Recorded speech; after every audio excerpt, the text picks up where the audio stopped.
ഈ വഴിയാണ് ഞാൻ എന്നും ജോലിക്ക് പോകുന്നത്. ഇത് അരുക്കുറ്റി പാലമാണ്. ഇവിടെ നോക്കുമ്പോൾ നമ്മൾ കാണുന്ന ഈ തുരുത്തിലേക്കാണ് ഇന്ന് നമ്മൾ യാത്ര പോകുന്നത്. ഞാനെന്നും ഈ ഒരു പാലത്തിലൂടെയാണ് യാത്ര ചെയ്യുന്നത്. അപ്പോഴൊക്കെ ഈ തുരുത്ത് ഞാൻ ശ്രദ്ധിക്കാറുണ്ട്. ഞാനിവിടെ വീഡിയോ റെക്കോർഡ് ചെയ്യുന്ന സമയത്ത് പിള്ളേച്ചനോട് ലോട്ടറി വിൽക്കുന്ന ചേട്ടനോട് ഈ തുരുത്തിനെ കുറിച്ചുള്ള ഫുൾ ഡീറ്റെയിൽസ് ചോദിച്ചു തന്നിട്ടുണ്ടായിരുന്നു. നമ്മൾ ഈ പാലത്തിലൂടെ യാത്ര ചെയ്യുന്ന സമയത്ത് ഈ ഒരു തുരുത്ത് മാത്രമേ നമ്മൾ കാണത്തുള്ളൂ. പക്ഷേ ഇത്തരത്തിലുള്ള 3 തുരുത്താണ് ഇവിടെ ഉള്ളത്. ആ 3 തുരുത്തിൽ ഒരു തുരുത്തിൽ മാത്രമേ ഇപ്പം കറന്റ് ആൾതാമസമുള്ളൂ.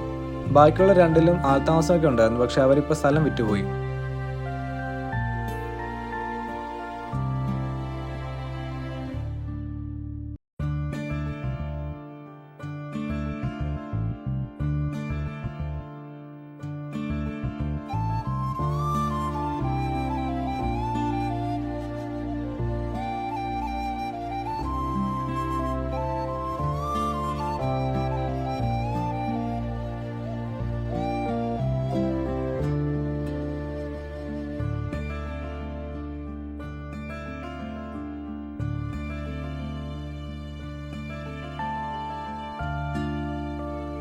ഇതാണ് നമ്മൾ ഇന്ന് യാത്ര ചെയ്യുന്ന അരുക്കുറ്റി പാലം.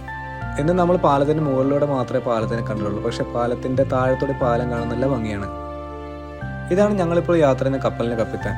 പേര് ഉത്തമൻ. സത്യത്തില് ഉത്തമൻ ചേട്ടൻ കാണുന്ന പോലെ ഒന്നുമല്ല. പുള്ളിക്കാരൻ സ്വന്തമായിട്ട് കഥയൊക്കെ എഴുതിയിട്ടുണ്ട്.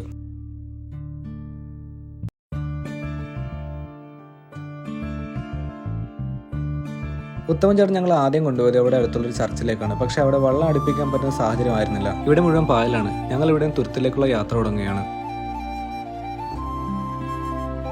ഇവിടെ കാണുന്ന 3 തുരുത്തിൽ ഒന്നിന് മാത്രം ആൾതാമസമുള്ളൂ. ബാക്കിയുള്ള 2 തുരുത്തിലെ ആൾക്കാർ അവിടെ റിസോർട്ട് പണിയാൻ വേണ്ടി സ്ഥലം വിട്ടുകൊടുത്തിട്ട് അവർ വേറെ മാറി താമസിക്കുകയാണ്. ഇപ്പോൾ ഈ യാത്ര പോകുന്ന വഴിയല്ല ഉത്തമൻ ചേട്ടൻ ഈ സ്ഥലത്തിന്റെ പ്രത്യേകതകളും ഇവിടെയുള്ള ആൾക്കാരും അവരെങ്ങനെയാണ് ജീവിച്ചെന്നുള്ള കഥകളൊക്കെയാണ് പറയുന്നത്. ഇപ്പോൾ ഈ കാണുന്ന തുരുത്തിലൊന്നും ആൾതാമസം ഇല്ലാത്തതുകൊണ്ട് തന്നെ ഇവിടെ നിറച്ച് എഴുതുകളുണ്ടാവും. അതുകൊണ്ട് തന്നെ അങ്ങോട്ട് ഇറങ്ങാനും പുള്ളിക്കാരൻ നമ്മളൊക്കെ പറയുന്നില്ല. ഈ തുരുത്തിൽ ആൾതാമസമുള്ള സമയത്ത് ഇവിടെയുള്ള കുട്ടികളൊക്കെ ഇതുപോലുള്ള വള്ളങ്ങൾ തന്നെയാണ് സ്കൂളുകളിലേക്കൊക്കെ പോയിരുന്നത്. സ്വന്തമായിട്ട് വള്ളം തുഴയാനും അതുപോലെ നീന്താനും ഒക്കെ വളരെ ചെറുപ്രായത്തിൽ തന്നെ അവരുടെ മാതാപിതാക്കൾ അവരെ പ്രാപ്തരാക്കിയിരുന്നു.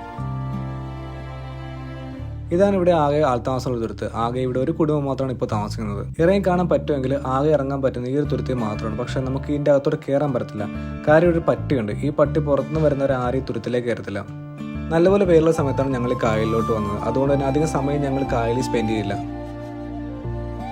തുരുത്തിലിറങ്ങി എല്ലാം ഒന്ന് കാണണമെന്നുണ്ടായിരുന്നു. പക്ഷേ അതൊന്നും കാണാൻ പറ്റാത്ത നിരാശയിലാണ് ഞങ്ങളിപ്പോൾ തിരിച്ചു മടങ്ങുന്നത്. ഞങ്ങൾ അപ്ലോഡ് ചെയ്യുന്ന വീഡിയോ നിങ്ങൾക്ക് ഇഷ്ടപ്പെട്ടാൽ ഞങ്ങളുടെ ചാനലിലൂടെ സബ്സ്ക്രൈബ് ചെയ്യാൻ മറക്കല്ലേ. അപ്പോൾ മറ്റൊരു വീഡിയോ ആയിട്ട് വീണ്ടും കാണാം.